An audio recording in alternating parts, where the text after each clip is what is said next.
Good afternoon, ladies and gentlemen. Are you ready for today's epic quiz battle of history? Today's theme will be the iconographical representation of a certain figure. In the white corner we have Rose. In the blue corner we have Nigel. Finally, but not least, we have in the green corner Tessa. Indeed, this is the battle of the Titans. The game rules are as follows. I will spin our topic wheel, then I'll present the topic. Afterwards we will have a quick round about that mythical figure to determine who will select their medium or category first. So, let's begin.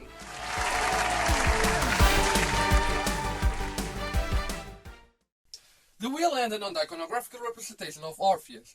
Orpheus from Greek mythology was a poet and a singer known for his lyre and talent.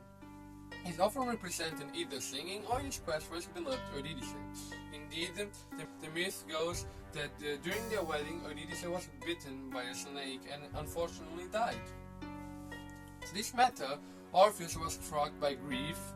Desperate, he decided to go save her from the underworld. He succeeded in his journey through the underworld by appeasing to his rulers with his music and poems. Face to face with Pluto and Proserpina, Orpheus managed to make a deal. The deal was as follows. It allowed him to lead Eurydice from the underworld under one condition, which was for Orpheus to not look back. Unfortunately, almost at the end of the journey back to the upworld, Orpheus looked back and lost Eurydice forever. On another note, he is often represented as a narrator, such as in Ovid's 10th book, The Metamorphoses.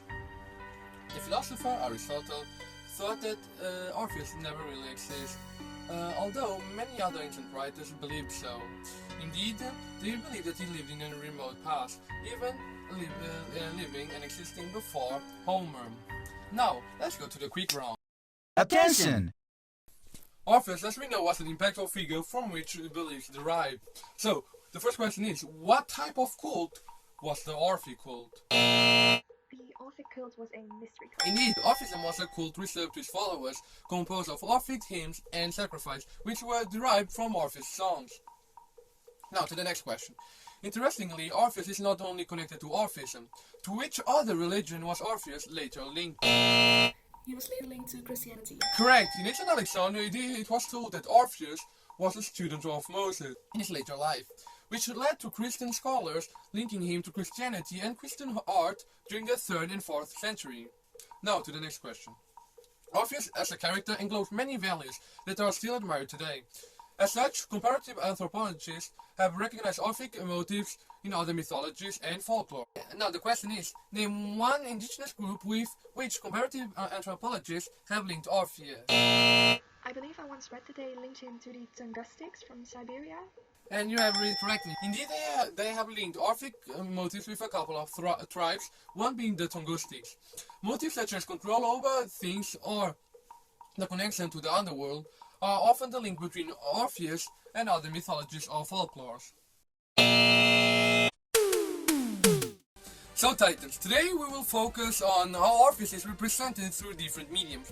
As such, each of you will select a medium to focus on. First, Rose, please select your medium. I'll be picking the painting medium.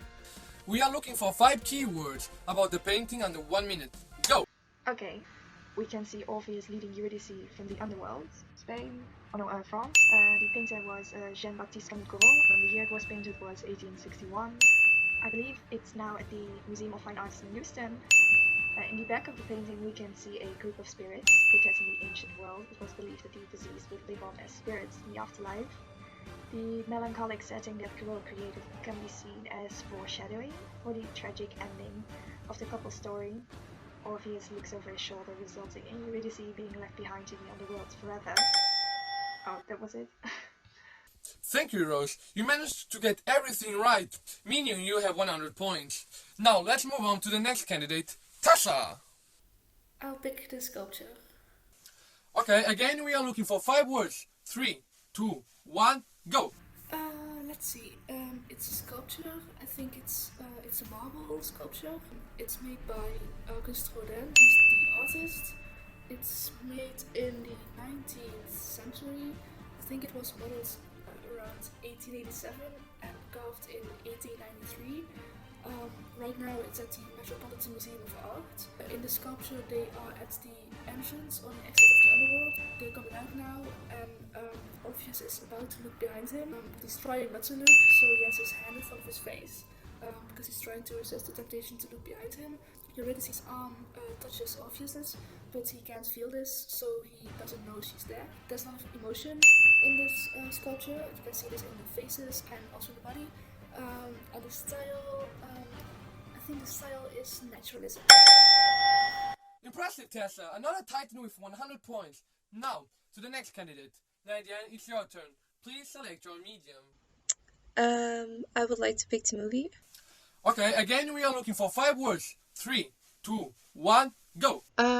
Jean Cocteau was a French poet turned filmmaker. The movie came out in 1950 and falls on the French cinema. It was the first film about Orpheus, as there were previously only plays about him. There are Orphic element scenes, such as Eurydice dying, Orpheus going to the underworld to collect her, and Eurydice dying again. But the movie is pretty much about Orpheus' devotion to Eurydice, though we see him go into the underworld, or in this case the zone, which is a more contemporary visual of a bombed city. He actually goes there for the character the princess, who he becomes obsessed with throughout the movie.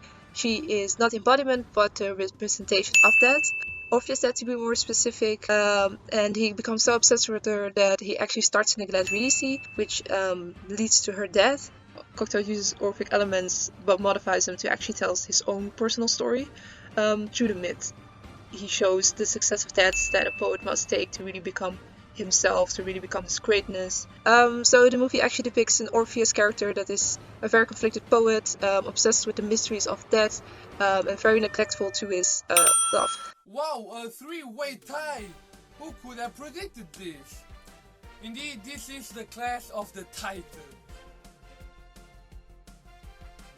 To conclude this wonderful evening and show, we have looked at 3 different mediums which represented Orpheus in their unique way.